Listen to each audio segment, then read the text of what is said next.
В Якутске стартовала 29-я республиканская научно-практическая конференция молодых исследователей «Шаг в будущее». В этом году на конференции насчитывается порядка 1600 участников из разных районов Якутии. Всего 44 направления от сельскохозяйственных до филологических наук. Оценивают участников более 300 экспертов из разных областей.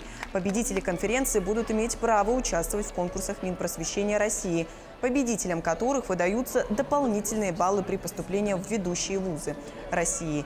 Отметим, за все годы существования конференция стала стартовой площадкой для выведения проектов школьников республики на уровень высокорейтинговых всероссийских мероприятий.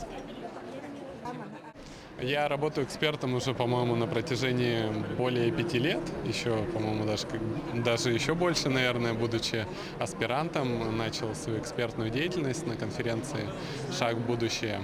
И очень хорошо, что каждый год видно развитие. Есть и какие-то новые интересные идеи, проекты каждый год бывают. И вот в целом по секции можно увидеть, как вообще развиваются цифровые технологии в сфере образования, культуры,